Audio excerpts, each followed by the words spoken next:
Hi, everyone. Now that was a solid gong strike. So we're going to have a good episode. We have a great episode for you. Thanks for watching as always. Checked out Retail Stories Podcast. I'm Ryan. That's Doug. Hi, everybody. Super excited this week. We have some great guests. We have Senator Gene Yaw. And there's a lot of other great stories going on, including why my father got a brand new computer after 25 years. That's a great story. That's a great story. I can't wait to hear it. Doug, speaking of can't wait to hear it, we're always looking forward to hearing from our great sponsor. Guys, without great sponsors, you can't have a great podcast. And our friends at PA Scale Alliance, representing genuine PA scale games across the Commonwealth, helping small fraternal orders, clubs, and guys like us, small grocers and convenience stores, small businesses, keep the lights on, keep people employed, and help pay for that crazy insurance. Just went up this year, 11%. 11%. Woo! But as always, check them out at paskillalliance.org. And remember, guys, it's skill, not luck, baby. Skill, not luck, baby. So, Doug, I'll tell you what's happening this week. It is the change of the season, and change of the season means nights are cool, days are warm. And that doesn't bode well for a family that has thermostat battles. And everybody out there can relate, you know, everybody in a household, there's very few households that I've ever been around that can agree on what the normal temperature should be. In my house, we've decided, I've kind of decided, but everybody has agreed finally, because I like it. I like it warm. I'm always afraid, especially with Charlotte getting cold. So I always like it warm. Everybody else likes it cold. So everybody else probably, you know, if I just all of a sudden and winded up on a deserted island somewhere, they would change it to about 66, 67 degrees, maybe 68. 66? I mean, you're making igloos. I like it at 71, 72. Oh, my God. It's way too hot. Yeah. So we've settled on 70. It's 70 degrees is the household temperature. And we have two systems because it's an old house and there's multiple situations in the attic that Colt lives in and stuff. So we have two separate thermostats, one on the second floor, one on the first floor. And it's a constant thing because, like, you know, if it's hot out, all of a sudden somebody will go by and turn the coal on, blast it down to like 66 because the house is hot. So then I'll come by and say, I'm freezing. So then I turn it back to 72 to offset the difference. It goes up and goes on, and it's this passive aggressive, and sometimes openly, we have open disputes about it. You know, Brandy, Colt, me, you know, he'll come by. I know he does too. He'll come by and because upstairs it streams. So it's hot outside. It's hotter upstairs. I get it. But here's my thing. Do you have this in your house, first of all? Do you have any of these struggles in your house? What do you put your house at? Well, you have the same thing I have. You have an app where you can lock the temperature. They can't touch it. I've never used this. And you can set cold and hot. So if it gets a certain temperature too hot, it turns on cold. If it gets too cold, it turns on hot. Witchcraft. No. Honestly. I didn't know about this. I think that like in marriages, it should be like, do you like hanging out with that person's family? Big question, big decision. Do you want kids, right? Number two. I think number three, though, is pretty close to number two. Thermostat temperature. Certain temperature you got to set it at. And I think if you're dating somebody and they're setting it at 68, 69, you better like it cold year round. If they're at 71 or in your case, sauna at 72, well then, that's what it should be. Because to the same point, you can't nobody wants to do the hard thing, right? Wear more clothes or less clothes. That's the hard thing. They just don't wear whatever they want to wear when they're home. They do. It's funny. Your way is a lot simpler. My way and the household way we go by is, literally there could be 3 different times a day where somebody creeps up to the thermostat, looks both ways. Remember the old copper adjustment, turn it to cool. I hate it when they turn it to cool. When they switch it from hot to cool, then you're all screwed up. The dial. The dial. Oh, yeah, I remember the dial. Yeah, the new one, you try to change it, and it just has a locking symbol on it. And they know that you locked it, and you're the controller of the thermostat. Oh, I need to get one of those maybe. If I have trouble downloading the app. It's an app. It's not getting anything. You already have it. I could have saved you a year struggling. You already have this technology. It automatically switches from hot to cold. Yes. Wow. Why wasn't I, Paul Hewitt? Why wasn't I informed about this? Well, Dad had the same problem with his computer. Dad, thermostat. Dad was a big thermostat guy. Yeah. But some men of the Sprankle family don't like technology or change. Wow. I need to get this app. And if I can't get the app, I'm going to get one of those lock things. But here's what. Oh my God! Here's what like the restaurant key lock thing. Psycho. Here's what we've settled on, though, as the general household agreement. Until it becomes consistently warm enough at night to leave the cool setting on, we leave it at 70 degrees heat. And then if it gets too hot because of daytime temperatures, open the windows, let some fresh air in until it gets to 70. You kind of watch it. This actually happens. I did it last night. I opened the windows, then every about 5 minutes I'd go and check on it. Okay, it's 71. Okay. As soon as it hit 70, it was like a fire alarm, man. I was hitting the windows down, make sure doors were appropriate, because I didn't want it to go below to 69, 68, and then have to pay for the heat to get it back up to 70. So it was this balancing act. Sounds psychotic now that I'm saying it out. Yeah, I was gonna say no.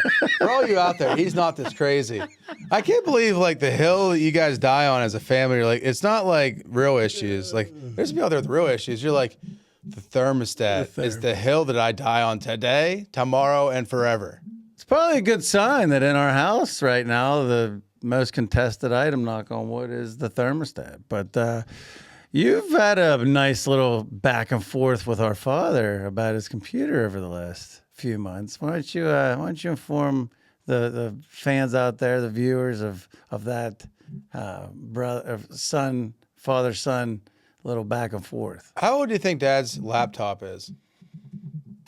2011. I'll give you a hint. It can drive a car in Europe. Jeez, you're testing my math. 25 years old. Is that the driving age in Europe? Yeah, if you get insurance. No. To be able to rent a car as an American in Europe, you got to be 25. Oh, I was going to say, Yeah. So not only did it graduate high school, it graduated college, and now it's working on its first big job while driving in Europe. I was going to say, it's close to big moment for you, son. Here's your ARP card. And we're going to throw in your driver's license. Right. Too. And let's put perspective. In human years, this computer is 150. It's crazy. I mean, 2003 is when I got married. Yeah.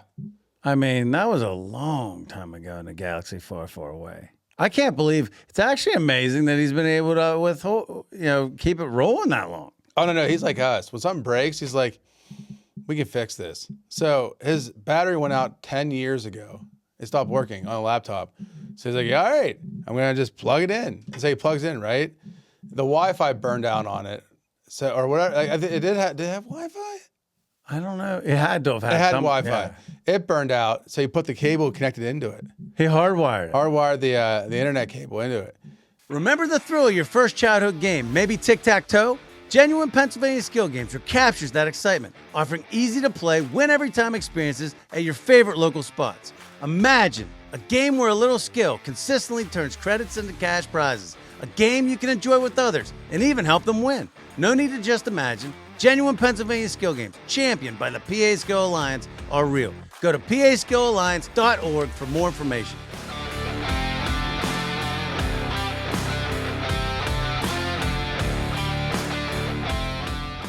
That explains why he stopped working out of his house about the same time. Right. Because he couldn't take his computer home. And then, so he's a big Outlook guy, and it still had the feature of send and receive. So it wasn't automatic. It was almost like you're telling your assistant, hey, send those emails. I'm ready for it. Kind of big moment. Hand on the trigger. Emails? I'm not ready for anything new right now. I'm just in my zone. I don't want new emails. I'm not ready to send that. Literally, it's a click and receive. And then it's a dad. He's older. So then he's like, this damn thing ain't working. And I'm like, you have it offline. He's like, you told me to click offline. I'm like, yeah, when it's clicked. He's like, I don't know if it's clicked or not. I'm like, it's blue. And he's like, does gray count? I'm like, no, gray doesn't count. It's blue. So after about this has been an ongoing negotiation, mind you. And then we finally get to the point where he agrees, let me buy him a new computer. Then he does this. The dad, how much is it? I'm like, a couple $100. He's like, you're lying to me. Nothing's there, a couple $100. That's probably $1,000. I'm like, no. It's like a couple $100. He's like, I want to see an invoice. I had to forge the damn invoice. I had to forge it because I knew if it was over like a certain number, he wouldn't let me buy it. I photoshopped an invoice. And he doesn't know what Photoshop is, so I snuck that through. And at this point, Dad's retired. You're actually paying the bill. Yeah. So wow. It's funny. I've observed our father for a long time, and so have you. And it actually explains some of my own tendencies a little bit. Hey, how's the temperature in here? Yeah, exactly. Those two stories, scary. I gotta get a hold of myself, man, because it's a little psychotic. I'm picturing myself, 20 years from now with my 2015 laptop. Well, actually, 2025. So I'm good till I retire. This is my retirement laptop. 30 years from now, I'm going to get a phone call from Concordia. They're like, hey, your older brother, he keeps breaking into the thermostat box and changing the temperature. I'm like, he's doing what? He's like, yeah. And then all of a sudden you call me. He's like, hey, how do you break into these little thermostat boxes? It's all digital now. Or he's losing his mind because his laptop from 2025 isn't working. We got cords going from the nurse's station to his room. Yeah. The nurse is, I'm like, how's Ryan doing? Well, as a person, he's doing all right. But I swear, if he asks me one more computer question from a computer from 2025, we're going to have problems. Wow. It's nice to be able to at least see what holds in your future. So, Dad and I have a lot of similar traits and similar features. Some things I hope to, take on those traits, and there's some traits that I hope to correct. And judging from the last 10 minutes, I'd say there's some corrections that need to happen. But this leads into it's time for this week's Retail Stereotype. Doug, what do you got for us? I got, checkout cashiers, especially grocery store cashiers, is the bag lady or man, but the person that brings their own bags because they heard on New Jersey banned them or, the carbon offset. But here's a fun fact before we started talking about the bags. A plastic bag, say if it has a carbon offset of 1, right? What do you think a canvas bag has? I mean, you lost me at carbon offset. So let's just say, I don't know, 25. I have no idea, man. 100. Like when you said that, it was like, from that point, I was just like, I was just like stuck. All the numbers. It's like the meme with the numbers and the phone. I'm picturing the periodic chart. I'm trying to place where we're at. So yeah, I have no idea. Okay. Well, for those who do know what carbon offset is, no. So imagine a plastic bag is a 1, right? Yeah. A canvas bag's 100. Okay. You got to use that canvas bag 100 times to offset the plastic bag. Even switch. Wow. You got to remember that bag 100 times to offset the 1 plastic bag. Wow. Yeah. Wow. That's Nobody crazy. does that. It's a feel-good thing, but nobody does that consistently enough. No. And is the bag going to last 100 shopping trips? It's going to smell like a tuna in a casserole from... if I have the same drawing bag for more than a couple months, it starts to get a little dank. Yeah. A little dank. It's a little dank. So this week, it's the nesting doll hoarder shopping bag bringer to the store. Brandy Sprankle. What? What? It's disorganized but well-intentioned. It is the person that brings this giant reusable bag with 40 other bags perfectly stacked inside of it, and they choose, after they unload their entire cart, after all the items are past the belt, and after the cashier already has 1 bag full on the plastic, they're like, whoa, hold on, I brought my own bag. And instead of taking the bags they want out of it, they throw the whole bag up there and make the cashier go through it like Jenga. Oh my, that is. I've seen this in action. I will say this for my wife, going back to the little cough. She is very organized. Like, knowing her, she probably, and I've seen it in action, she actually takes the bags out she lines them up pretty good, but she does go in with a nesting of bags. I mean, if you open the back of our car, 15 bags come out, like they're on the floor. But I have seen what you're talking about in action, and it is a customer service disaster. I mean, you got this 14-year-old cashier. She's at her first job. She's trying to remember to say whatever to the customer, trying to remember. And all of a sudden, it's like, whoa. I mean, you talk about jamming the computer up. I mean, you just might as well put an out of order sign on that register for about 10 minutes. But I almost think like some of those people like enjoy that. It's like, oh, whoa, well, I handle it. Some there checking them out, and they do this to me. They throw it's almost like they're throwing like their garbage at me. They're like, ha! And I'm like, oh, thank you. And so I start going through the bags, and all of them say the competitor. And I look at them, I look at the bags. I don't even ask them at that point if they're an app card member, because they're obviously not. And I'm like, oh, shop here often. That's a bold move to go into a store with. But you know what? It might be a good sign if that's happening frequently, because you're starting to get people to pay attention. Good point. But no. It's funny, though, because they're not an app card member. Right. And they have a bunch of other competitor bags. And you're like, oh, shop here often. Yeah. And they're like, no, I just started. I'm like, oh, cool. Welcome. I'm Doug Sprankle. Oh, you're the owner? You run register? Yeah. Everybody calls off. That's how it goes. That's the difference. That's the difference. Yeah. You just literally, if we could have like 100 of those encounters a week, we could take over the world. Pinky. Pinky in the brain. But speaking of Pinky in the brain, Ryan, this Pinky and brain had an origin story. And ours goes back to, I don't want to, first off, I'm going to do a little prelude here. I don't want to go too hard into this, because I do have a problem with all the things you're about to talk about. Not all of them, just more the government side. As an adult. And child, high school. Oh yeah, you did have I've had a whole life of rebelliousness, but go ahead.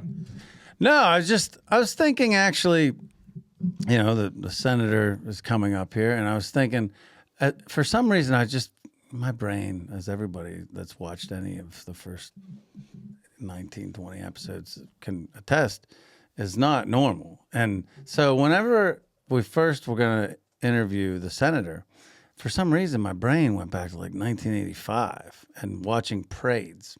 That's how it works. And I'm thinking, stay with me. Parades.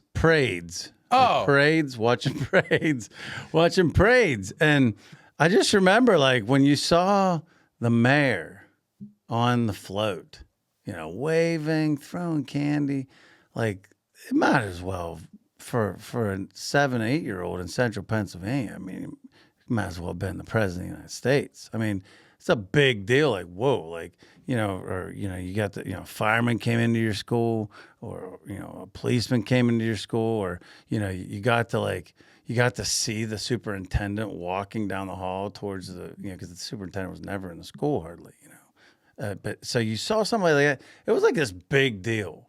It was like this huge deal. But then as you get older, and you interact with them, especially in our realm where you're interacting with these people a lot through different, fundraisers and different community efforts and all that kind of stuff.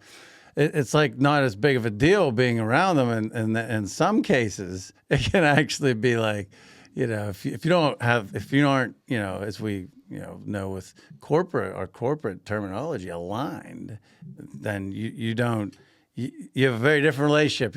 You're not watching them gawking at them on the parade thinking, whoa, these guys are the greatest thing ever. It's just funny as a kid, the way that you look at officials. If somebody told me I met a senator as a kid, I just would be just like, I won't even be able to talk, you know what I mean? Like, it's a big deal. But now it's not that big. It's not as big of a deal. Maybe for you, I'm ready to, I was like this. Well, you still get nervous. It's a big player. You get nervous talking to them, but I'm just saying, like, it's just, they become as you become older, when you're a kid, it's just like this figure that's like No, they become untouchable. They become people. Yeah, they become people. Right. Exactly. No, it's funny that to the same angle. Like when I was a little guy, I was like, you know what? 4 more years, I'll get all my things together, just like all those older kids. I'll be great. Then you become a little older kid, and you're like, oh, you know what? I'll get through college. I'll get through trade school. I'll get all my stuff together, like all those other people, and my life will be perfect, just like theirs. Then you get through that experience, and you're like, my God, the older I get, the less people have their stuff together, and the percentage of people who have their stuff together, it gets less and less and less. Now that I'm almost 40, I'm like, I look around the room and I'm like, how is this still like world spinning? Like nobody has their stuff together. That's a great observation, and it's so true. Everybody's the same way. You think to yourself when you're little, you think, oh yeah, I mean, the principal, he's got his stuff together. He's totally whatever. Then later on, you realize that behind the scenes, you know, he had 3 affairs, he got a divorce, and he had a drinking problem. Like you realize that later. No principal that we know had that issue. Well, I mean, I've known one. Hey. Allegedly. I think allegedly, but you know, since I believe he's passed. So, I mean, no harm, no foul. But you know, at the same time, you know, you to your point, you're so right. Like you look and say, oh, these guys are together. And then as you get older, you realize. And now, you know, I'm 45. You're almost 40. I don't want to freak you out during episode, but you're almost 40. And you know, now you're right. Like you look around the room, and like even the people that so-called have it together are we're all just a mess. Oh no, we're all fighting each other over thermostats. But Ryan, you know who doesn't fight yourself over a thermostat? Corporate world. It's stringent. It's strict. It's this collection of people that have one purpose: maximize profits, minimize problems, make as much money as possible, and end up in Cancun. Very simple. But this week, Ryan's corporate word of the week is optics. Optics. It's technically the way a situation, action, or event is perceived by the public. The optics of the CEO taking a private jet to the climate summit are terrible. That's an example. So, like, you know, for a guy like me, the optics as a kid of the principal was put together, dude, totally just solid. That was the optics. Well, as we heard previously, the optics can be deceiving. But he did a great job in a corporate sense. He did a great job of putting great optics out there because all of his people, all of his little guys and girls running around the halls thought that he had it totally together. So the optics were beautiful. I mean, you know. It's funny. I think that people that don't understand the importance of optics and what it means for not only just your business, your association, your retail establishment, but your personal brand. The people that understand it and apply it correctly do very well. The people that don't understand it realize that, you know, and our good friend Ari Fleischer said the same thing. He said that, you know, if you're genuine, consistent, your optics are always good. Mm-hmm. Where in this case, you know, there's some people out there that are just willy-nilly doing crazy stuff. And they're like, I don't know why nobody likes me. I'm like, because you're fake and horrible. But it's interesting. Linguistics credited the administration of U.S. President Jimmy Carter with bringing the word into the political mainstream in 1978. You got to tell the story about Uncle Jack meeting Jimmy Carter someday. Oh, yeah. Carter's anti-inflation czar, Robert Strauss, gave an interview where he discussing the business leaders complying with the administration's guidelines. Strauss noted that the specific move by business leaders would be a nice optical step.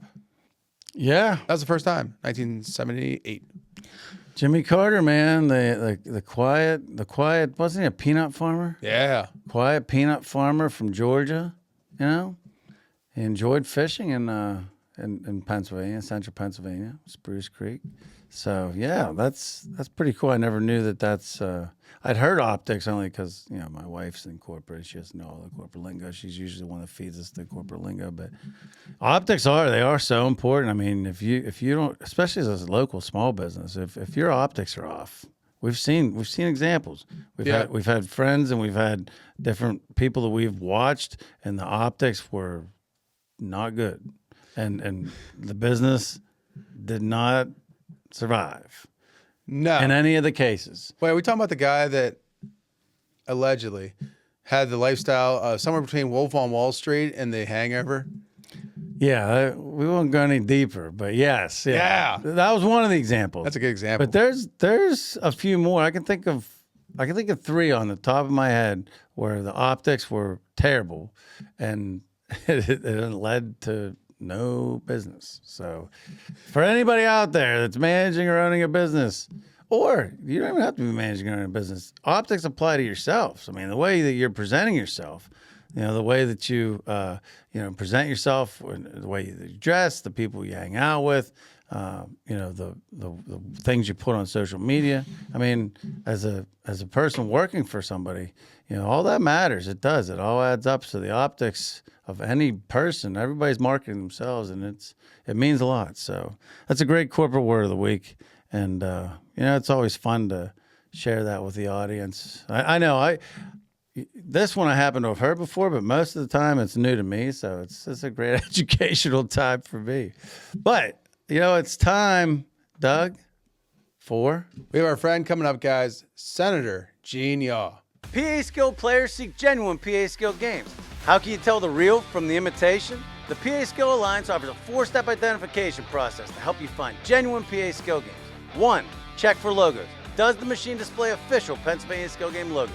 2. Look for Powered by Pacematic. Is it Powered by Pacematic visible on the game's case? 3. Assess business reputation. Is the game a reputable business? Genuine PA Skill games were not intended to be standalone businesses. 4. Examine game style. Is it a tic-tac-toe style game that offers the option to win every time? Help combat fraudulent skill games by exclusively playing genuine PA Skill Alliance supported games. Discover more at paskillalliance.org. Hi, everybody. Welcome back to the Checkout Podcast, the Retail Stories Podcast. I'm Doug. I'm here with Ryan. And today we have Senator Gene Yaw. Good afternoon. Thanks for joining us, Senator. I was talking to Ryan about when I first met you in Harrisburg, and I had a chance and the honor to share the stage with you. And you're a presence. I mean, your ability to convey the message. It was a crazy time.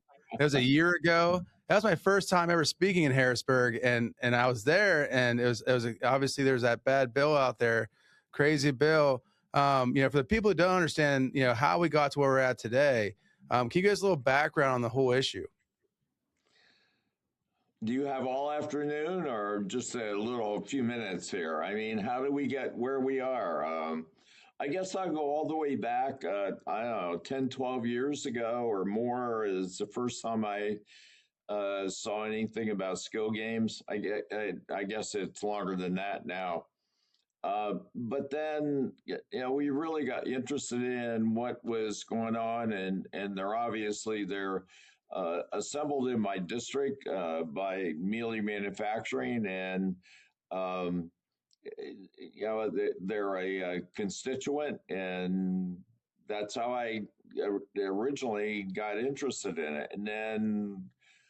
I'm a veteran, so the more veterans that were involved in it, and I, discovered how important these machines are to veterans organizations, and I forget latest count. There's like 1,000 veterans organizations throughout the Pennsylvania that rely most heavily of I think virtually anybody on these games as an industry. And I became more and more interested in how they work and the fact that where the money stays, how many people are out there that now rely on this industry and the supplemental income that the industry produces. And I thought it's amazing, and especially for rural Pennsylvania and for people that don't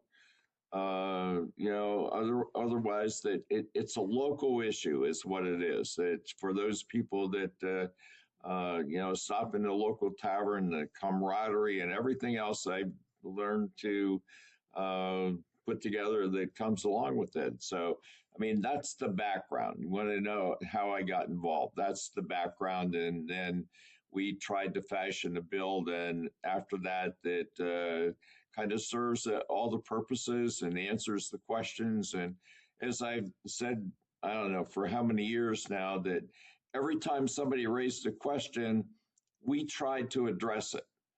And we think that we've done that. We've done it in a way that protects the industry. And when I say industry, we don't have exact numbers, but everything that I've been told and all the research that we have done, there are probably as many people, if not more people, employed and dependent on the skill games industry as are involved in casinos.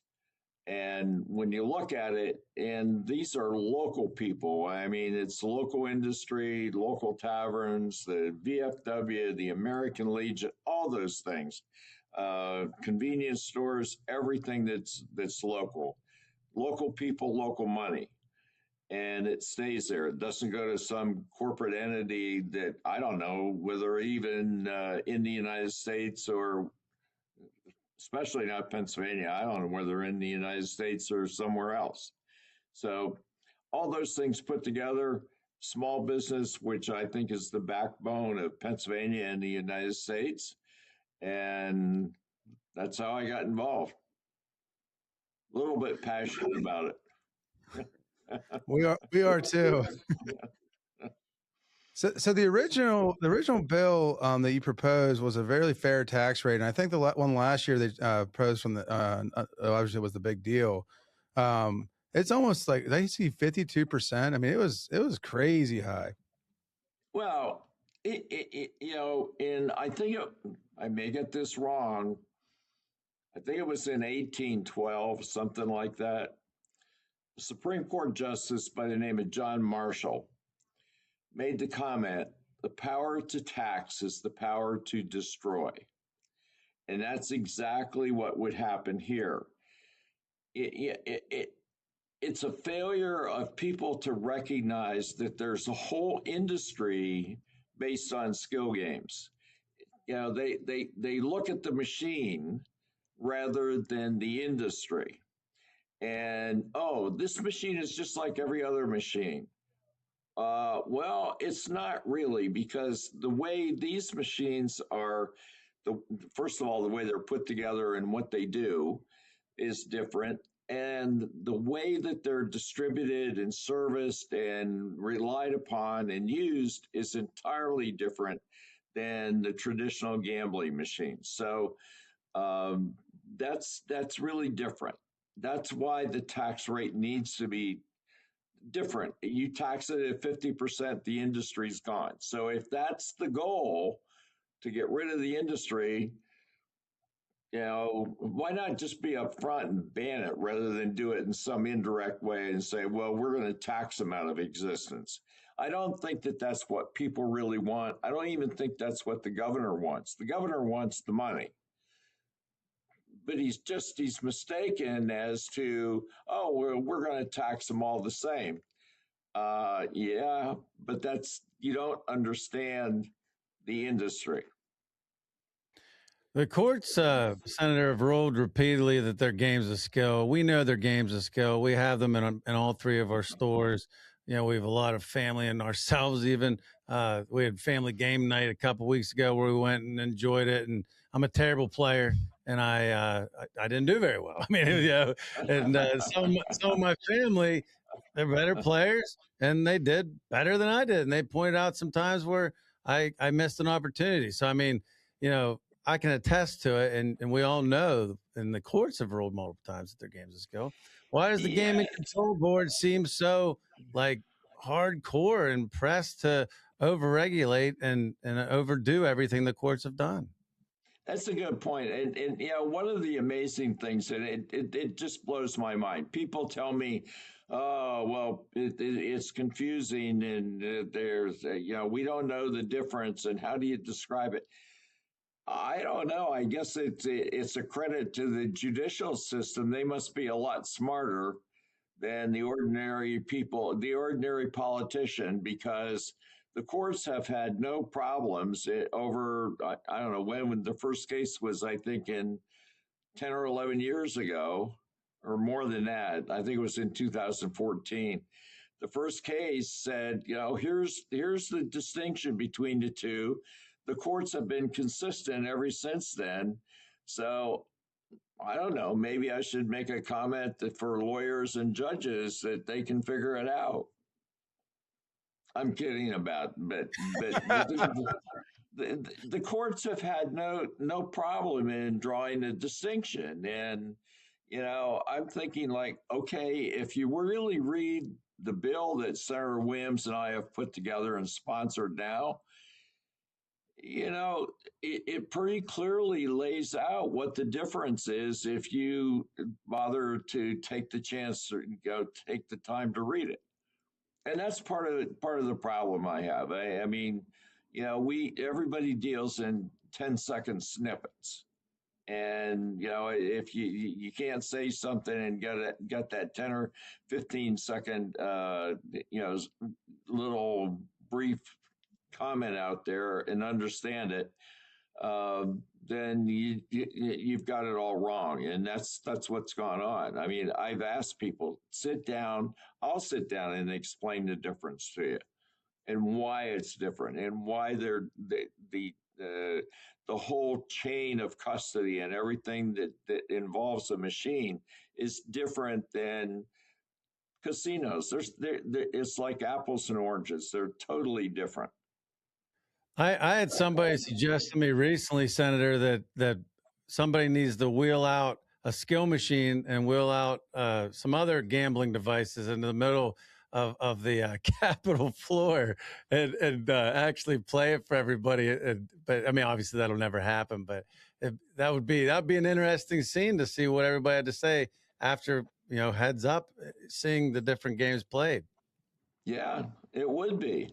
I've even told the Mealy Amusement, the problem is the machines, the cabinetry looks the same. Let's base everything on the same cabinetry. And yeah, I mean, that's what this tax rate, when they talk about a tax rate, that's what they're looking at. They're looking at the outside of the machine and say, oh, well, it's got lights and it's got buttons and everything. So we're just going to make them all the same.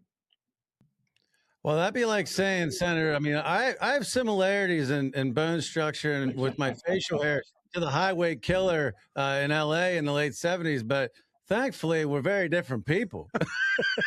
Yeah, I mean, that's a great example. It really is. Very, very different. Hopefully. Yeah, we hope. So far, so good. Senator, you've called this a David versus Goliath fight. I mean, you've been in Harrisburg. Have you ever seen something this like directed towards one industry? No, I do not understand. And I mean, I've heard everything that this is a public safety issue. I'm thinking, what? I mean, you know how rowdy that a lot of these VFWs get. I'm kidding. I mean, these are veterans and people that sit around and sit at the bar and everything. And it's like, okay, well, some people walk out of these places with money and then they get robbed. Well, probably the places that they're walking out of are places which would not exist under my bill. There are the mini casino things that have popped up all over the place. I agree that they should not exist. I mean, remember, the core of skill games is their supplemental income to some kind of a going business. And I think that that's a key in it, that you don't find people being robbed coming out of stores like that. And that's just there's no proof of that. There's no statistics with the district attorneys or police or anybody else. It was just the idea, we'll plant this and say that it's a public safety issue. Well, okay, if it is a public safety issue, then go along with our bill, because we've tried to address that. We've set aside money for law enforcement. And we've limited the number of machines, how many can be in any location. They've got to be out in the open, not hidden in some back room. Let's make it transparent. I was just going to say, kind of following up with what you just said, you mentioned some of the, your bill 1079, Senate Bill 1079, how, like, you just mentioned some of the aspects of it, but for the people out there that maybe have seen, different things manipulated, different versions of things said, manipulated. You just said the 10-second snippets. Everybody goes on these 10-second snippets, but like, Yeah. this is your chance, like, and, chance to get the word out for small businesses like ours and fraternal orders and everybody you just mentioned that are relying on this income for their health benefits and for making payroll, keeping the lights on. Explain for the audience, if somebody's never heard about your Senate Bill 1079, explain the different aspects of it for the people out there. Well, first of all, I mean, let's start off with the idea skill games are the real difference is this: skill games versus games of chance. A game of chance is mainly it's an electronic program that's pre-programmed. The algorithm is, it's in the machine, and if you're pushing the button and you happen to be sitting in the seat at the right time, you may win. And that's it. It's totally chance. On the other hand, the skill games and even the testimony in some of the court cases from the Commonwealth is that the player has the opportunity to change the outcome in every play. That's the difference. Now, can all of us do it? No, probably not. It takes eye-hand coordination, a little bit of intelligence. I'm also told that women are much better players at it than men. I've actually had staff members in Harrisburg say, I can beat the game every time.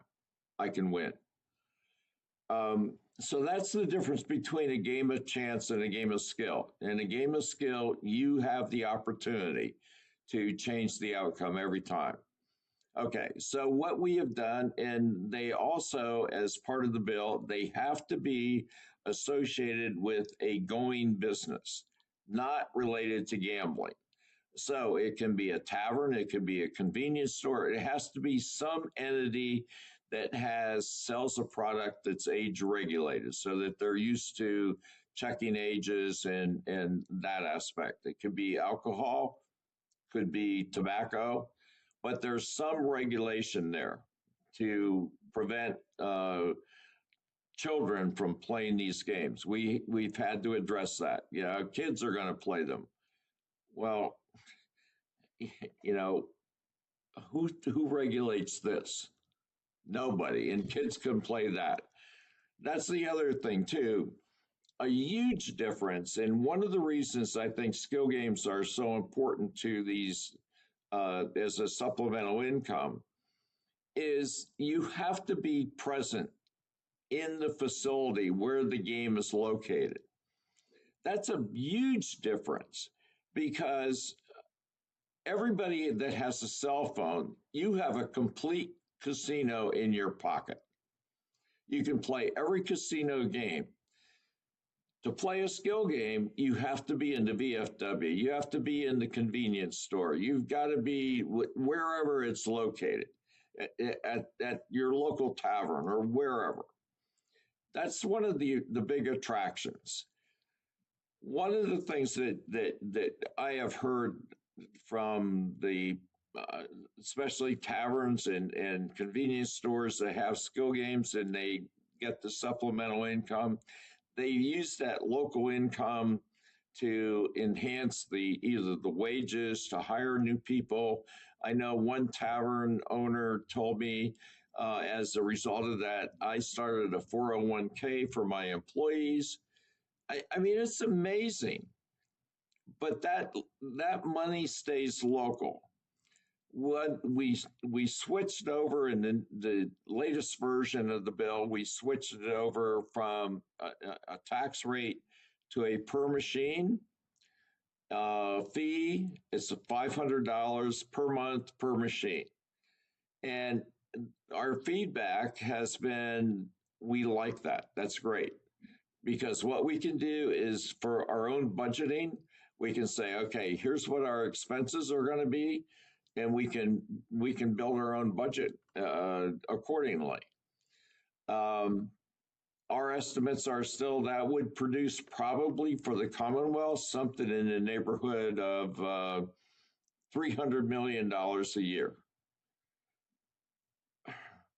Here's my take on that. And all that money, as I said before, there's money set aside for law enforcement to make sure that the games are limited in the right numbers. I forgot to mention that. You asked about the games. Maximum of 5 games in a convenience store. They're still limited by square footage, but a maximum of 5 in a tavern or club situation, like whatever it is, Young Men's Republican or the Young Men's Democratic Club or the Sons of Italy or whatever organizations out there could have up to 10 machines. Still limited by space, but they could still have that many. So, I mean, that's kind of the background of it. We anticipate it will generate, like I said, about $300 million a year. Here's the sad part of this thing. We had the bill very similar to what we have now, teed up to run about 3 years ago. And it's just drug on since then. You know, maybe it's 4 years now. I don't know. It's something in that neighborhood. But if you stop and think about it, $300 million a year, the Commonwealth of Pennsylvania has lost almost $1 billion just because, I don't know, a few people don't want to understand, don't understand the difference, don't understand that there's an industry involved in this, and don't understand the importance of it to a significant segment of our population. $1 billion. Just think what we could do. And that's recurring revenue that would come in every year. I, for the life of me, I cannot understand that. And I don't understand it today because what we hear in Harrisburg is, oh, we don't have enough money for these programs and that program. This is like having a winning lottery ticket, worth a lot of money, but I don't know. I'm not going to pick it up and cash it. I want to ask why. That's a lot of money to say no to. Yeah. I mean, if I've been around Harrisburg long enough to know, $300 million a year laying on the floor? Why don't we pick it up? I mean, I don't want to just spend money because it's there, but this is money that people are spending it anyway, and it's not anything is coming out of any, the ordinary taxpayer's pocket. So anyway, I mean, that's the part of this that really kind of, I almost want to laugh at it because it makes no sense to me whatsoever. But then the serious part of it is, it's a whole industry that's out there.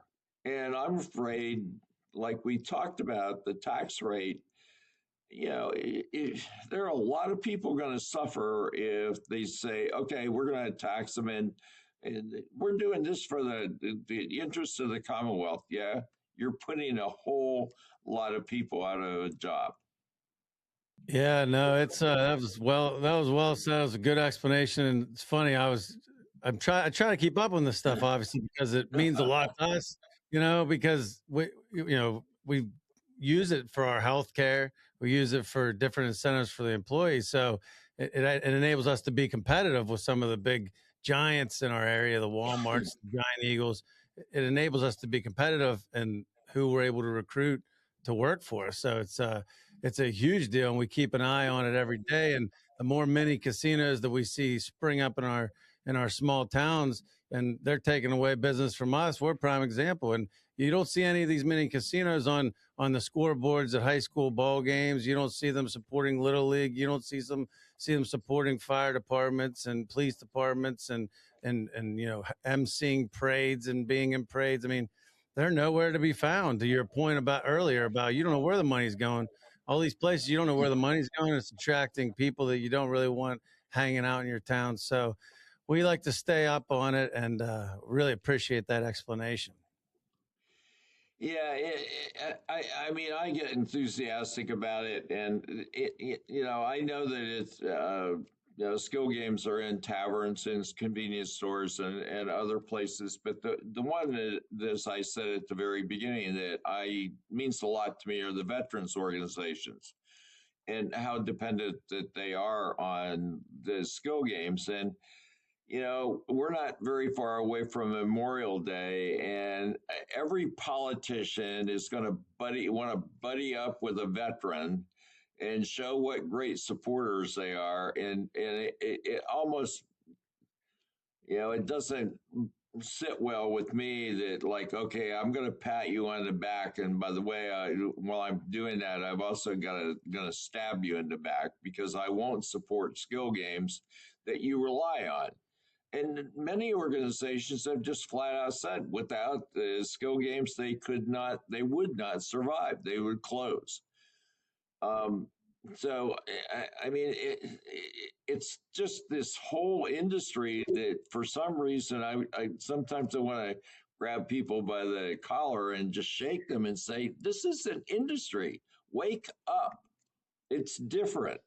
So what do you see happening this year, with skill games? Do we see traction moving towards, recognizing the importance it has for the Commonwealth? I don't know. I'm going to continue to, talk about it. And somewhere along the line, I think that, quite honestly, my bill would not pass. All Republicans won't vote for it. On Senator Williams' side, all Democrats won't vote for it. But guess what? You know what that's called? It's called bipartisan. And both Senator Williams and I are fairly sure, and there's a companion bill of mine in the House too, that our bill would pass the Senate, it would pass the House, and believe me, the governor would sign it, because under the way that we have set it up now, with this per machine fee that had to be paid up front, money would start coming into the Commonwealth almost immediately. And I guarantee you that's something that would be attractive to Governor Shapiro. And that's fine. I mean, I welcome that. But we really think that if the powers that be ran the bill, it would pass both houses. On a separate note, Senator, obviously being in Williamsport area and covering Lycoming County, Doug and I grew up south of State College. I'm sure you're aware of Huntington, PA. Yes. Altoona, PA is where we were born. But growing up, we both played Little League. We're both, big Little League guys. And, for those that don't know, you've had quite a hand in what happens in Williamsport as kids and growing up. And even today, we, like everybody in America, have watched the Little League World Series become a crazy featured event to the point that now you're watching Major League Baseball games held there. It's almost, honestly, like, let's face it, with ESPN coverage and everything, it's almost as big of an event, and to some people, it's worth more than even the Major League Baseball All-Star game itself. So, explain to the crowd. You've seen this growth, and you've fostered this growth. Explain your perspective of how this has all come from, just what it was at the very beginning to now. I mean, it's such an interesting and vital piece of Central Pennsylvania history. Well, the founders start with Little League. The founder of Little League Baseball was a guy by the name of Carl Stutz, who lived here in Williamsport, and he got together with a bunch of kids and said, "Hey, what do you think? Would you like to wear uniforms like the big league people do?" And I mean, that literally was the genesis. I mean, Carl's daughter still lives here in Williamsport.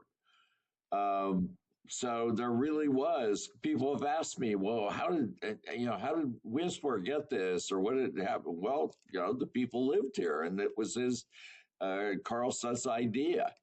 Um, you mentioned the Major League Baseball or the Major League Little League Classic. That it is amazing. It's now been written into the Major League Baseball contract, that they will come here, as obviously we had to do a lot of work on the minor league baseball field here.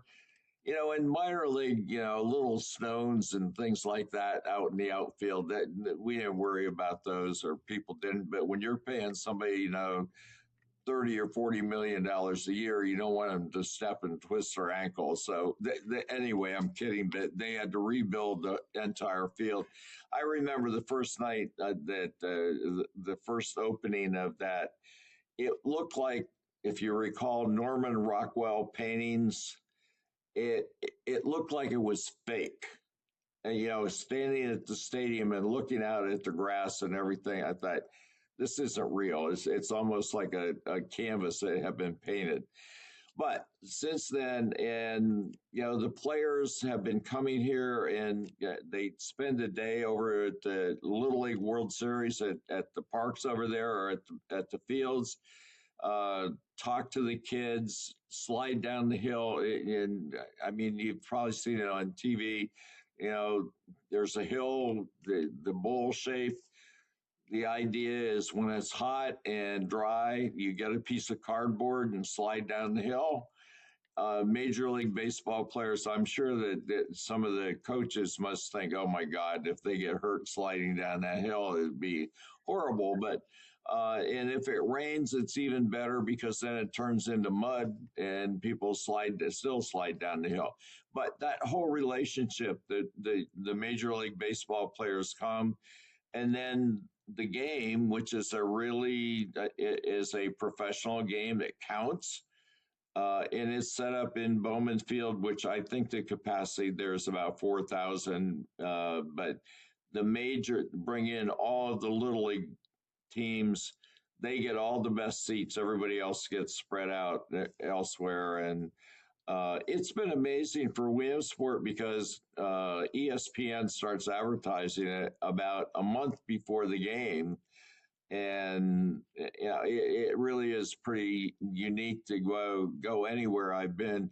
We were in Alaska last summer when Little League was going on, and you turn on TV and there's Williamsport.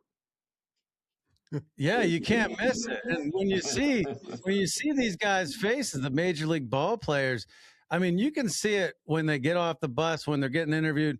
There's a difference. Like, I mean, I'm a baseball fan. I love watching baseball. I love following. Like, Pirates opening day is 2 days from now. They'll probably lose by 20 runs, but I don't care. They have a new hot dog. It's amazing. So it's going to be great. And no matter what, I'm going to get that hot dog. So it's a win, But the thing is, when those guys are being interviewed, you can see the genuine excitement to be there. And you can see it's almost like these guys are reliving, like it's back, like the Field of Dreams. Like, we have some Iowa connections in our set, and it's like that kid comes out in these guys, and it's so cool to see them. They're not professional athletes for that time. It's like they're stepping over that line and they get to be kids again. It's wild. I don't know the number anymore of the number of players that have been here for the World Series and are now in the professional ranks. But there have been a significant number. I remember also there's a couple of NASCAR drivers that actually played here in the Little League Baseball in the World Series, and now are professional race car drivers. So as it gets older and older, since it originally started, and I forget they just had their 75th anniversary a couple years ago. Um, more and more people involved and more people in the community have been, oh yeah, I've been to Williamsport. I got to say, as a lifetime baseball fan, as a Central Pennsylvania native, I just got to say thank you, because I know that you've had a real helping hand in fostering that, and what it's become is just amazing. I remember when I started dating my wife; she's from Lock Haven, and Okay. so I'd never really been to Lock Haven before I started dating her. Ironically, I met her at a softball game. She played for Penn State Altoona. And so I met her. Went on a blind date. So I started going to Lock Haven. She took me to the World Series, the Little League World Series for the first time. It was an amazing event. And we actually went and saw, correct me if I'm wrong, the Crosscutters. Yeah, they're still called the Crosscutters. Yeah, okay. I haven't been up there in a little bit, but we went to a couple of Crosscutters games, and it was really cool. Just that town is baseball. I mean, it is baseball. It's just it's so cool, and it's so cool what you've been able to achieve up there. We have, if you like baseball, we have a new project underway. It's called the Lumber Yard, and what we did is take an old brownfields, and the Chamber of Commerce has done this, and I think they've developed 7 baseball fields. They're all turf surface and everything on this old brownfield site. And the idea is for tournament play. And one of the emphasis, your wife may like this, is women's softball, which we understand is one of the fastest growing travel sports in the country. And so the fields, there hasn't been a game played on them yet. It was built. They're ready for play this year. And the response has already been pretty amazing. There's a professional organization, managing it for us and everything. But we've already been told about teams coming from as far away as California to play here. So we think it's going to be a really big deal. Should attract somewhere 250 to 300,000 people a year. Wow, So that's amazing. once again, more baseball. Hey, the more the better. My wife is a huge softball player. She was a pitcher in high school for Lock Haven. She pitched in whatever classics up there after her high school year, and she went to Penn State Altoona and pitched. And then she taught my daughter. My daughter pitched. I was her catcher the first time when she was like 5, and maybe even earlier. And she ended up having a great career and pitching in 2 straight title games. So I've sat on a lot of buckets in my life. And you know what that means as a baseball softball. Yes, yeah. I know what you mean. Well, you'll have to come and visit them. So I think that it's going to be a really big deal. That's amazing. And it all blends in with Little League too. So if for nothing else, we're going to be noted for all kinds of baseball. Well, my little son, he's 4 this year, so he's getting into that age now, and hopefully we get to make it out there and see you guys. Oh, good. Yep. He's almost the right age to come and slide down the hill. Yeah, he's almost at that age to make the pilgrimage. Oh, he'll do it. All kids need to go there. My kids went there. I had to work, but my wife took them, and they still have their Mexico jersey, and yeah. I mean, they were into it. They were picking teams, and they were, my son at that even at that age, he was probably betting his buddy, $2 that somebody would beat somebody. Who knows? But, well, yes. Senator, thank you for your time today. We really appreciate it, and we know that you're a busy guy, and you have meetings stacked up, so we'll respect your time. But it's been a great conversation, and I hope we can get the word out about skill games and how important they are to a lot of people, especially local people, local business, and that's the whole key to it. I think just understand what they are and why they're different, and take the time to spend the time to learn why they're different. Well, thank you so much. Thank you for being the champion for Skill Games and for all us little guys out here. We really appreciate it. It's been an honor to have you on the show today, as a guest. And again, thank you so much for helping me get through my first Harrisburg experience. That was a wild day.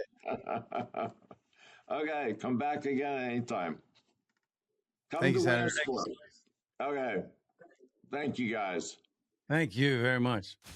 Genuine PA Skill Games, powered by Pacematic and supported by PA Skill Alliance, are dedicated to fostering growth throughout the Commonwealth. These games have been instrumental in supporting local fraternal orders, fire companies, bars, and retailers by keeping businesses operational, maintaining employment, and funding community projects. With over 5,000 communities across Pennsylvania, it's highly probable that genuine PA Skill Games are working hard behind the scenes in your area. They ensure the vitality of our main streets, restaurants, bars, and stores. By supporting PASkillalliance.org, you are investing time in your community, employing your neighbors, and contributing to local nonprofits. Together, we can help keep Main Street open for business.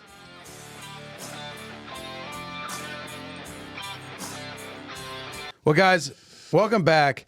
We just got a note slid to us. It was Austin Dillon and Ty Dillon, who are the grandsons of Richard Childress. Childers. I don't want to screw it up, but Richard Childers. Yeah, Childress. Who was the owner of the world famous Dale Earnhardt #3 car. But now they played in the Little League World Series.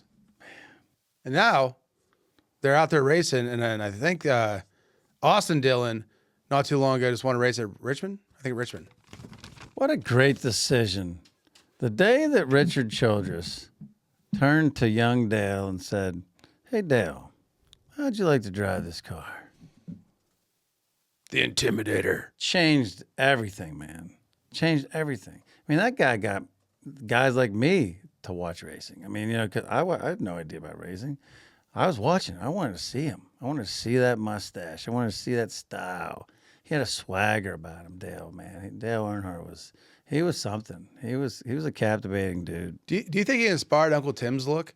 I think he inspired millions of people's look. I mean, I think there's kids right now that don't even realize they're trying for that look. I mean, you know, they think Morgan Wallen came up with it. Nah, Morgan Wallen, he may look pretty good, but I mean, I guarantee you, it all stemmed from Dale. Yeah, 100%. You know, or Burt Reynolds, but you know, it's arguable. But hey, it's time, regardless, for retail stories from around the world.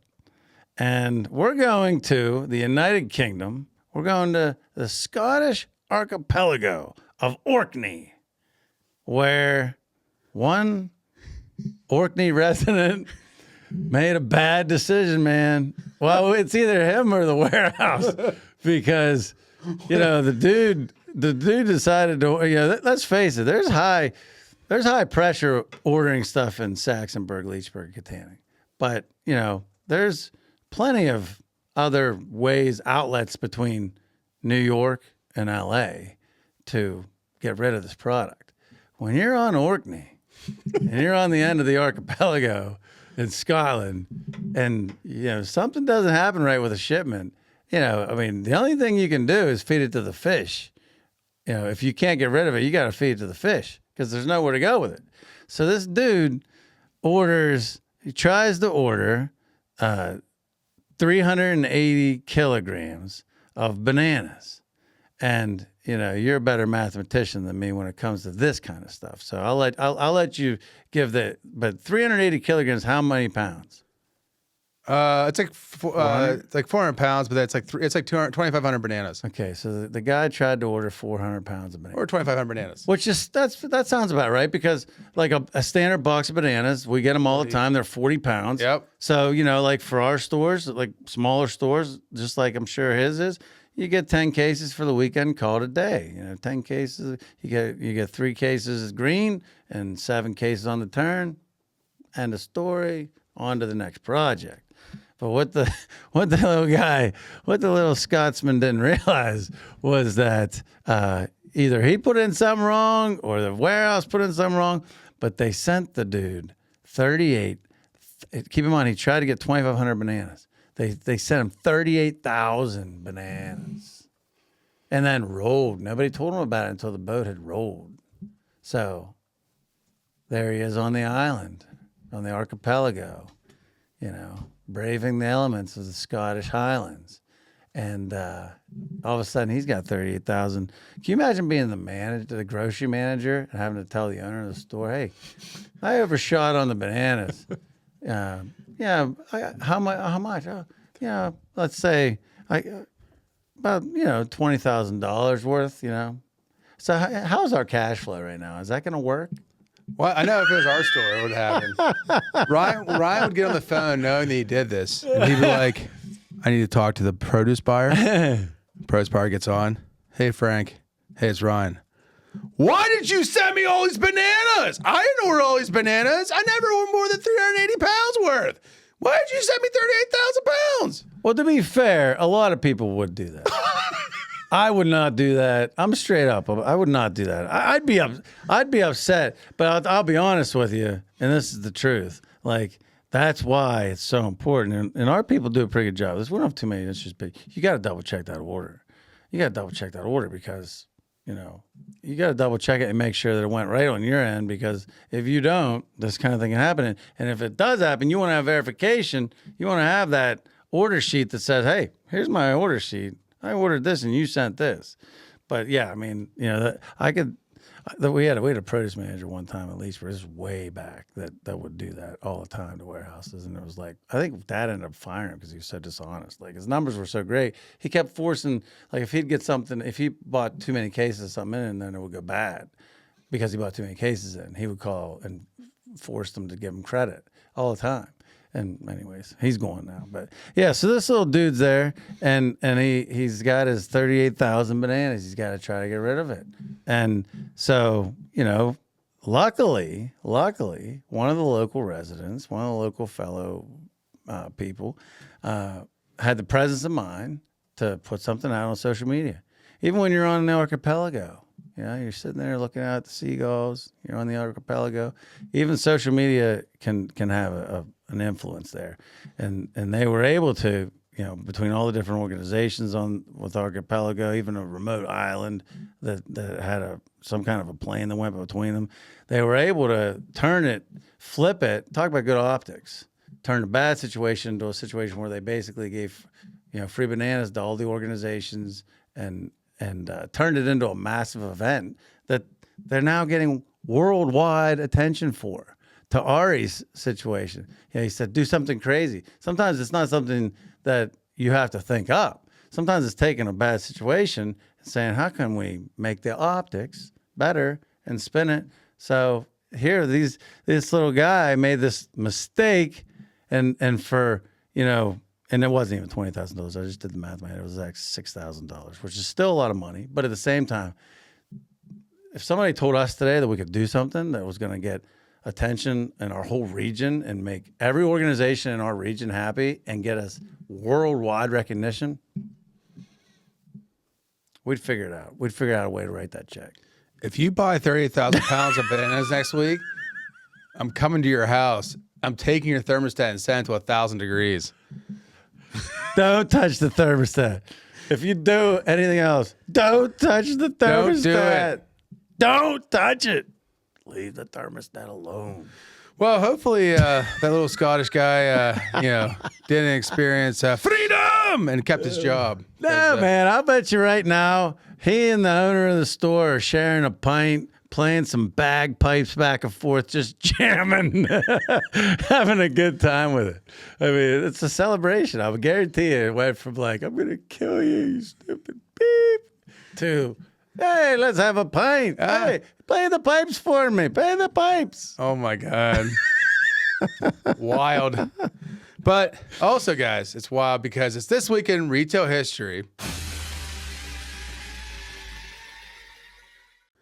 It was Marlboro, like the cigarette, Friday. So people don't realize how big Philip Morris is, how massively huge they are. And the food space, not so much tobacco, and they call it CPG or consumer packaged goods, massive. They own Kraft Foods, Mondelez. Well, let's just say this. Massive. Let's just say this. Like, Marlboro Marlboro, Marlboro has killed way. If Marlboro existed back in the days of yore, I mean, we'd be wearing headdresses because those guys were the ultimate cowboy killers.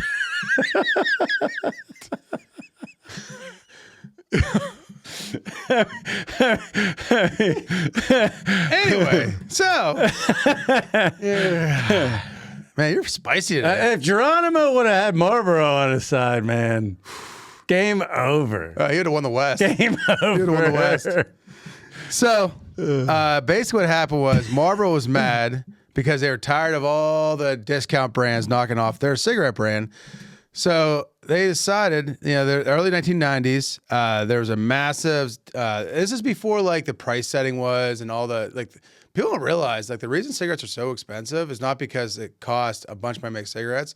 I think, like, in states that don't have cigarette tax, it's like $3. It's like crazy. Pennsylvania, it's like 16 for Camel Crush now. It's all tax based. Don't be overtaxing stuff. You guys know who you are. Anyway, so 1990s, April 2nd, 1993, Marlboro woke up, Philip Morris, and said, today, 20% price cut nationwide today, 40 cents a pack. Put that in perspective. They just woke up. The largest cigarette company in the United States said, we're going to cook the market. So because they had that much power, think about, like, one person made that decision. This is what we're going to do today. Wall Street's reaction was immediate, violent, and highly contagious. Investors prepared for massive price cuts and administrations of defeat. If Mighty Marlboro, one of the heaviest, high-marketed, recognizable brands on the planet, can justify a premium price tag along with generic stocks, and they just cut it to join the rest of them, it's a race to the bottom, as they say in the business, a race to the bottom. In that one day, they lost 26% of their market share or market value. $10 billion. So panic immediately spread to other heavy-hitting CPGs companies. Investors aggressively dumped shares of Coca-Cola, Campbell's Soup, Heinz Kraft. This is before Heinz Kraft were together. RJR, Nabisco, Procter & Gamble. Dow Jones Industrial Average dropped nearly 70 points as a direct result. That's devastating. I mean, that's insane. That's insane. And the question is, how this affects us long term, including now in 2026. Philip Morris' strategy ultimately worked. By restoring the reasonable price to value ratio, Marlboro stopped the hemorrhaging, aggressively won back its market share from generics, and eventually recovered from stock price. However, it permanently changed the relationship between brands, retailers, and consumers. It proved that famous logo and slick advertising aren't enough to command an ultimate pricing power. It also signaled a true coming of age of private labels, providing they were no longer just cheap alternatives, but legitimate competitors capable of forcing the hands of the biggest CPG giants in the game. Wow. And for the audience that doesn't know what CPG is, consumer Packaged goods. Baby. Consumer packaged goods. CPG. So anytime anybody says CPG, consumer packaged goods. Again, I learned that from my wife. She's been selling consumer packaged goods since 2016. Actually, we've been selling. I was going to say, packaged we're grocers, goods bro. Yeah. That's our lifestyle. Yeah, so we sell quite a bit of consumer packaged. One can of corn at a time. But Ryan, we're ready for your retail story. Well, my retail story, it's kind of on brand with, our guest today, Senator Gene Yaw.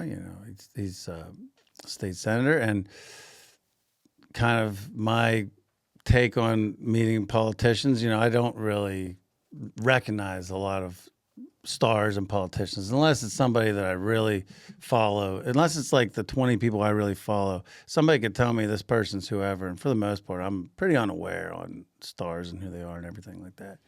So if you remember, we were at Cheyenne Rodeo. It was 2021, and we were having a good time, and we were fortunate enough to be able to go down what the chutes. We were fortunate enough to go down to the chutes, where, if you're unfamiliar with the rodeo world, the chutes are where the bulls come out of. The guys riding the bulls, they're in the chutes, keeps them held so that they can get set, and then the chute opens, they come out, and they try to stay on for 8 seconds and ride and score points and make money and make the short go again, as our friend Garth Brooks famously said.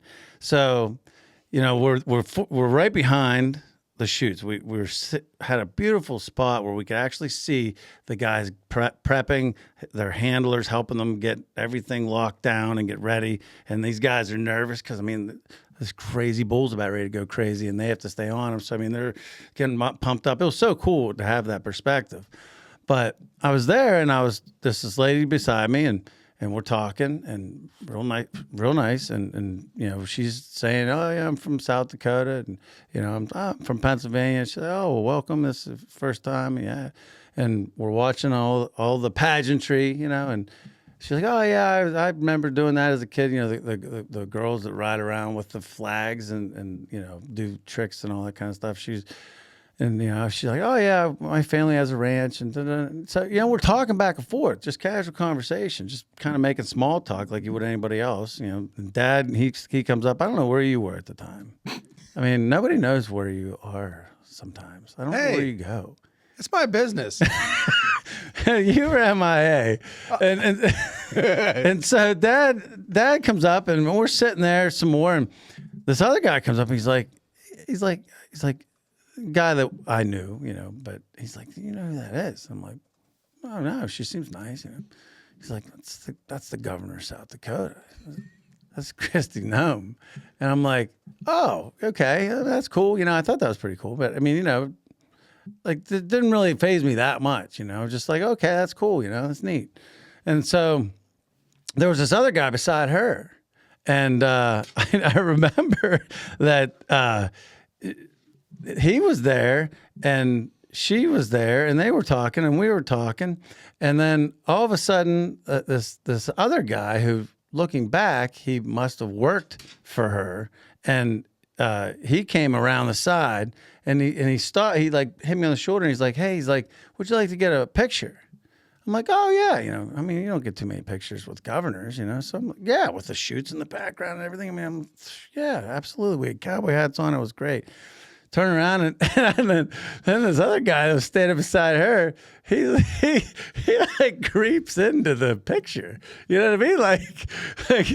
His dad, me, governor of South Dakota, and then there's this guy getting into the picture. He's like, oh yeah, you want me to get in the picture too? And I'm like, well, yeah, all right. I'm thinking, okay, we can chop this guy out later. Yeah, come on in. You stay over on that side, okay, so that we can keep Dad, me, and the governor together. So he comes rolling in, and we get this picture taken. Now it's a big picture. We have it blown up, and it's in Dad and I's offices, but. Here, it turns out the other guy, the lurker, the freaking guy that was trying to butt in on the picture, was the governor of Wyoming, Mark Gordon. Looking back at it, I'm like thinking, now, I didn't even know who it was after the picture. I was just like, God, this guy's he's a real weirdo. What a rogue. Who the hell wants to get in the middle of a picture of a guy trying to get a picture of the governor, Here he is, another governor. He's like a governor too. So I'm just so unaware, It was just like, and thankfully I didn't say anything thankfully I didn't rephrase and be like. Well, that's what I love about you. No matter what situation, you usually play it pretty cool, but it'd be funny if you're the opposite. Like the outspoken Ryan, you're like this. Excuse me, do you know who this is?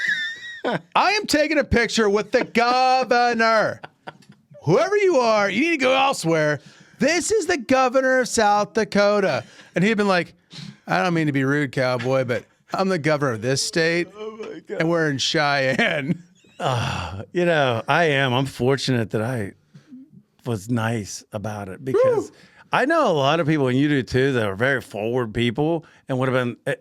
Maybe not to that extreme, but would have been at least like, well, you know what? Maybe, you know what? You can get a picture with her next, or said something like that. Like, you can go next. We're from Pennsylvania. This is a big opportunity.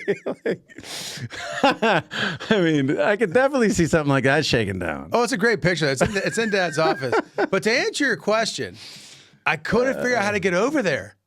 Oh, because they told me to go over there. And I was trying to get over there, and you had to go almost outside and through a chute underneath the grounds and come back up. And for those of you that haven't been to this thing, like when they mean like you're walking on the track, you're walking where the horses are. There's a $1 million bull sitting there. Like it's like a very intimidating situation. So these guys are like, hey, we're in the area. Isn't it great? I'm like, yeah, I'll get over there as soon as I can. I'm trying to get over there. And they're like, I'm like, how do I get over there? The guy's like, listen, you guys see a pony over there? There's one of 10,000 horses. You got to go over there. And then you crawl under the fence. You jump over this fence. I'm like, I am 300 pounds. I'm not jumping over nothing. And then he's like, you got to go over there. And then like, by the time I got over there, it was like a movie. You guys are taking all these pictures. I'm like, who are these guys taking pictures with? And then you like told me like, oh, dude, you just missed it. It was great. We should have been here where you were at. I'm like, dude, I was trying to get over here. How did you get, no pun intended, to the event? How did you get cut from the herd to begin with? Well, what they didn't tell you was there was an open bar at that one bar, and I was punching the card. There we go. Okay. Yeah. All right. That explains Yeah. it. Well, I'll tell you. And one last thing about Cheyenne. There's a lot of great things about Cheyenne. But it has the craziest thing you will ever witness in your life. It's called the Wild Horse Race. And they take unbroken horses, and 3 cowboys have to put a saddle on the horse, no reins, and ride around the entire stadium. And people get hurt, like horribly hurt. Like it's the craziest thing you ever see. But Cheyenne was cool. Yeah, I missed the picture. I was there though, but I missed the picture. Those guys are wild. But that's just such a, for anybody that knows me, and sometimes I can be in my own world and be a little unaware. I mean, that was just the extreme version. I was just there talking to this lady, and then first of all, I was wondering. Thankfully, I was given a heads up that she was the governor. Because first of all, I'd have been like, the guy would have asked me to get a picture. I'm like, I mean, why would I get a picture with this random person? Like that doesn't make any sense. Like, so I'm so glad that I got a heads up, because if I wouldn't have got a heads up on who she was, I probably would have just been like, oh no, I'm good. Thanks, man. I'm good. I'm just trying to watch I'm so glad this went well for you, because like I can see you being like, hello, I'm married. I don't need a picture of the random woman here. Yeah, or that. I'm married. Yeah, or that. No, it was good. Oh man, but it was just such a What a good story. I forgot about that. That was wild. I hate referring to yourself in the third person, but that was like a Ryan story. That was just me. That's just unaware. But it worked out. Oh yeah, it worked out. You obviously packed the horseshoe on that trip. It worked out beautifully, and it was up. No, it was. It was in the right direction, man. It was in the right direction. But hey, speaking in the right direction, we always like to be trending in the right direction at Sprankles, and Doug is usually the one that trends us there with his ideas or what he sees. And now we're bringing that same knowledge to you. Doug, retail trends. What's happening? It's the great trade down, Ryan. We talked a little about it before, but it's actually like it's more prevalent than ever. The private label is having a comeback. Inflation's crazy. Prices are crazy. Gas's price is crazy. And so they're basically pivoting back to a lot of like everything from like consumer stuff like that. But like it's also, instead of getting like premium coffee, they'll go and get ready-made drinks. Instead of getting energy drinks, they'll just do coffee again. Like people are trying to find value in everyday items. And so it's a huge opportunity for private label and to have cost-effective substitutes for traditional high-priced items. It's not a time to be premium, baby. It's a time to be efficient.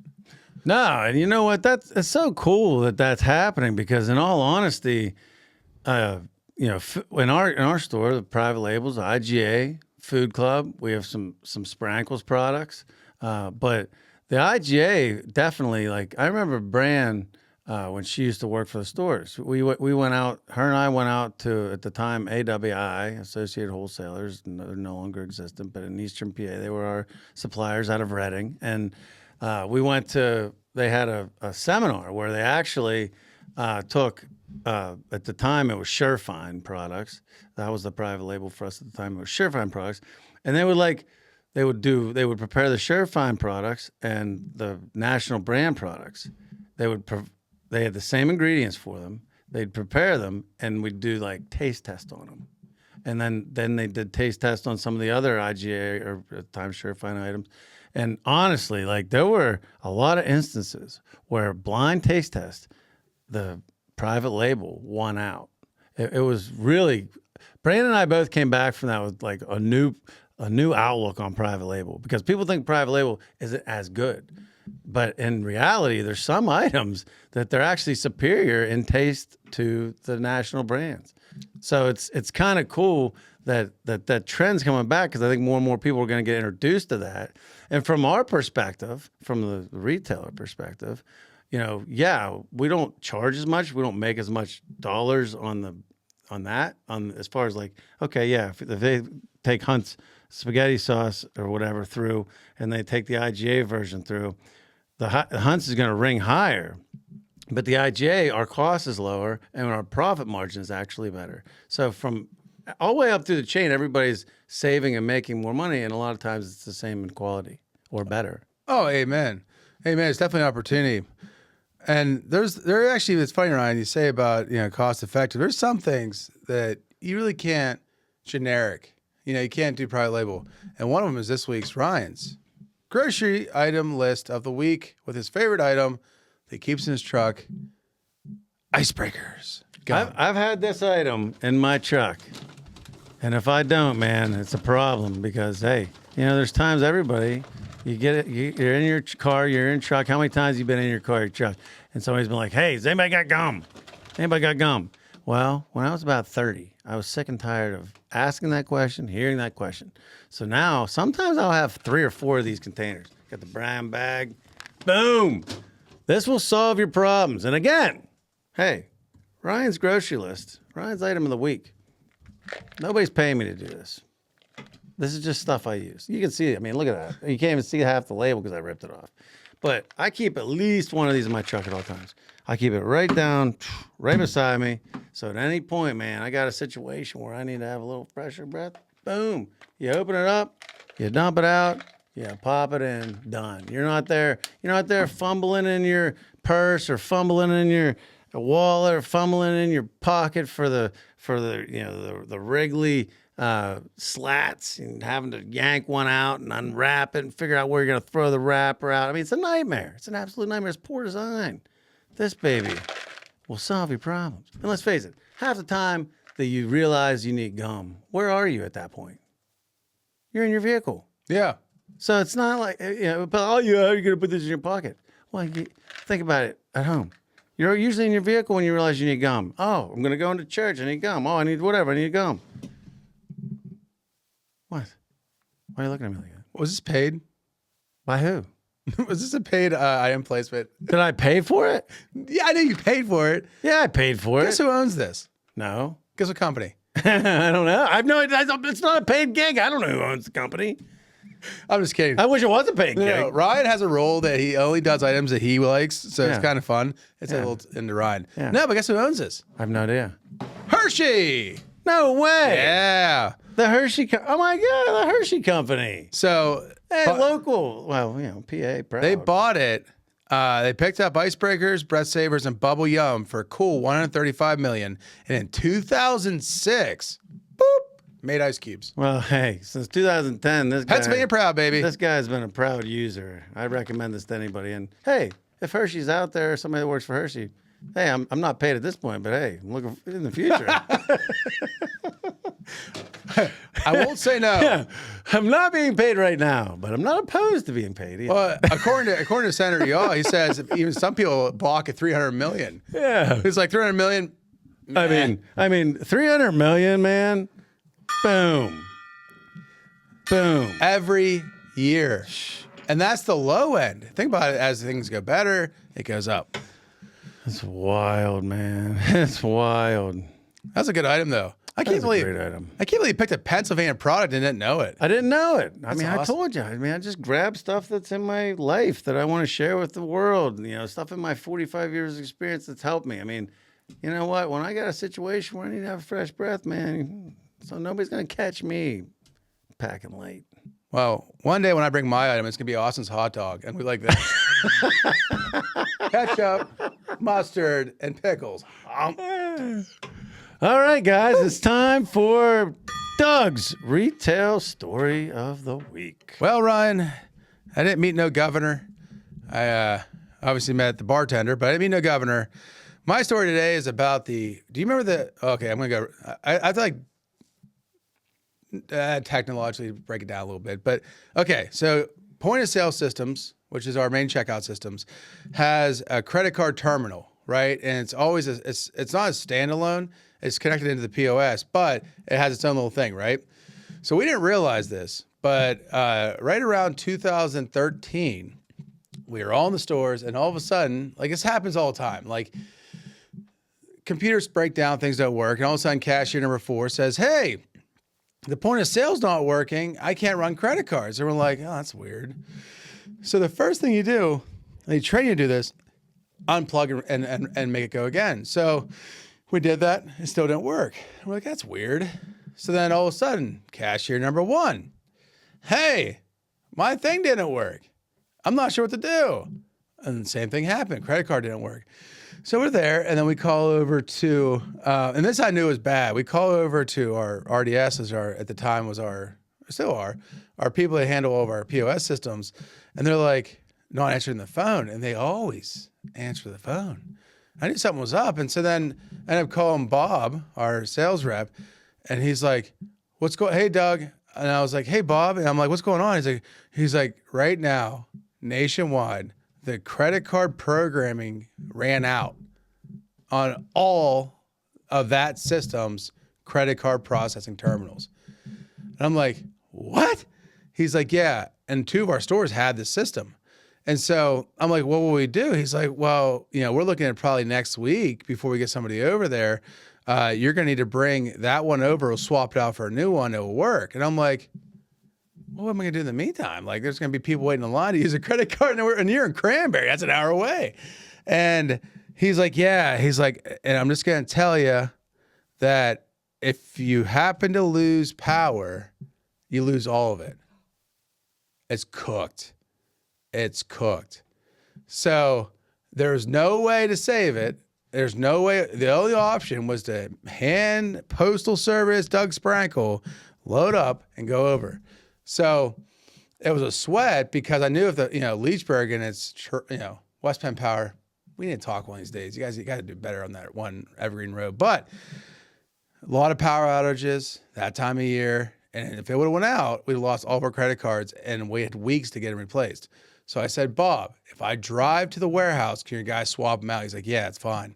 But think about, we're open 4 lanes each store. I can't just take all of them. I got to take 2 at a time. So in one day, I had to drive to Katanning, grab 2, run over, hope nothing else went out. Because if the power went out on the way over to Cranberry, we'd have lost the rest of them. So I had to drive to Cranberry, grab 2, bring them back, hook those in. One didn't work. I had to drive that one back with another one, get those 2 swapped out. Those now work. So now we have 3 good ones at Katanning, and we have one bad one. It's not bad, but if it goes out, it's cooked. So I drive that one back to Cranberry, come back. Katanning's good. I go to Leechburg next. I had to do the same thing. Over a period of 2 days, I went to Cranberry like 6 or 7 times because he couldn't take all of them at once. He had to take a couple at a time. But the crazy thing is, this happened at Giant Eagles. This happened at Sprankles. This happened at food stores. Anywhere that took this certain credit card processing terminal, whoever was in charge of the programming didn't renew the certificate. And because they do that with whatever, it cooked off. I think it's called Duck Point or Duke Point or Duck Point. But yeah, I remember that story because like that's part of the thing is like you have to make decisions on the fly.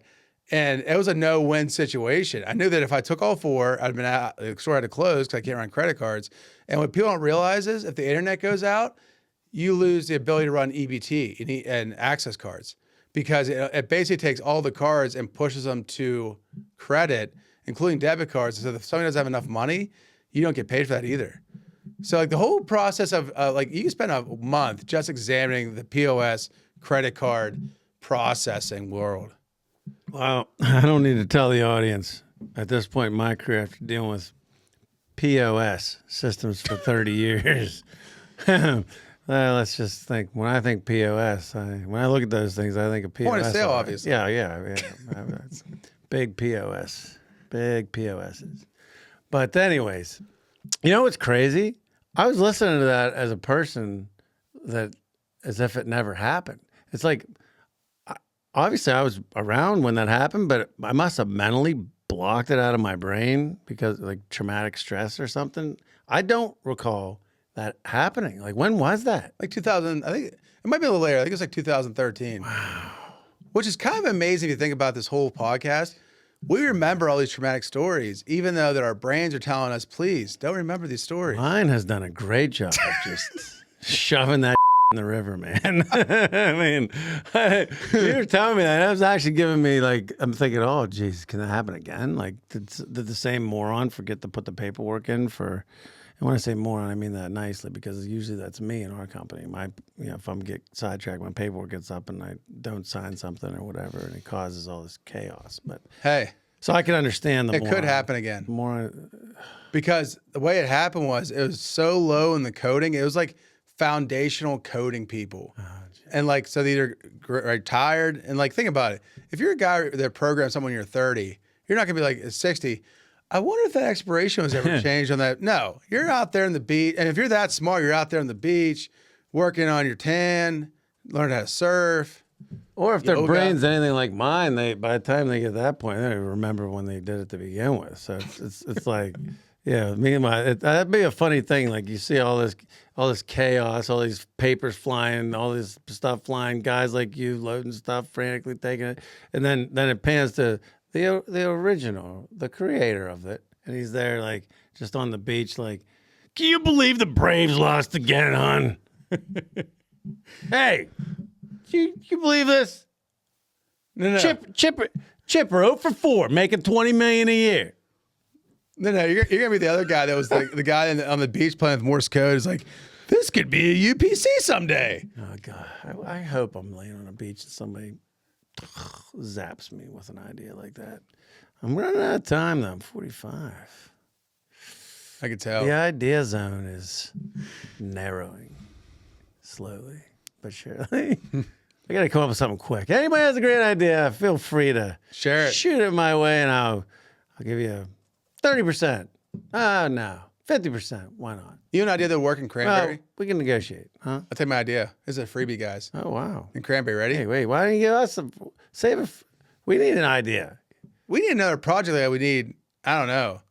This is a little high touch. Okay, yeah. Okay, ready for this? Here you go. Free advice. idea. Free advice. Okay. Getting value out of Ready this for this? podcast. Yeah. So on Temu or a couple other companies, you can get a portable 300-gallon tank of gasoline, just the tank part, that hooks up to a battery that you can, right? Get a meter for it, everything else. And literally, you can put it on the back of your pickup truck and go around and fill people's cars up in the early morning so they always have a full tank. Oh, wow. That is a brilliant I would idea. subscribe to that tomorrow. Well, yeah, I've run out of gas like a dozen times in my life. I'd be on that subscription But service. can you imagine never having to go to a gas station? I could probably look You through the just do your thing. subscription services that my family's members of now, although Brand does a pretty good job of keeping track of that. But I could probably go through and whack some stuff if we're not even using it and just, hey, Jimmy, give me a quick fill here. You set the day and you leave your car so it's easy accessible. You just go shh, and then you wake up full gas every day. Now, there's probably some government regulations. No, that's a genius Yeah, idea. that's my idea for the day. Like, that's your idea? Yeah. Oh, my God. If you're a kid, yeah, get that rolling, man. Yeah. Then my other idea, because of living with you too long, Nobody wants to stop and do was a drone with gas and a little thingy. So when you run out of gas every 5 days, it flies down to your car and it just fills up your car, just enough gas to get to the gas station, and then takes back off. So if you're out there in the middle of a ski slope somewhere, back country, I better watch. I better watch leaving the studio. Somebody, like a Sheets or a Gecko. Assassin. we just made enemies with the lobby, the gasoline lobby group. Yeah, some guy's gonna meet me outside the store on my way to the bank. Be like, hey, let's have a little conversation. No, this is part of the Sheets premium line where you join as a member. It's part of your Sheets card that you can have the drone come around and fill you up, or you can have this guy come around your house once a day. Or once a week, whatever you choose. Now you told them what to do. We could have pitched this to Sheets. We can't even get in the room with Sheets. That's true. Okay. If you can get in the room with Sheets, I'd pitch it to them. That was a good story, guys. Well, Ryan. Well, that's a wrap. Episode 21. Checked out Retail Stories Podcast. A huge thank you again to Pennsylvania State Senator Gene Yaw. appreciate you joining us and talking great things about skill games and give us an update on everything that's happening there. And also giving us an update on what's happening at one of our favorite pastimes, the Little League World Series in Williamsport, Pennsylvania, which is right around the corner. And, so we're very excited about that. Well, guys, if you enjoyed and liked the show, make sure you hit the follow button on whichever platform you're viewing on. Like, share, help us out, get the word out, get the retail stories out there to the masses, and help support Pennsylvania. As always, guys, thank you so much. We know how hard it is out there, especially this time of year for our friend Kurt, the accountant. Woo! God bless you. Thanks for listening, everyone. I'm Ryan. I'm Doug, and thank you to your friends at PA Skill Alliance for all the support. We can't do what we do without you. Come and see us.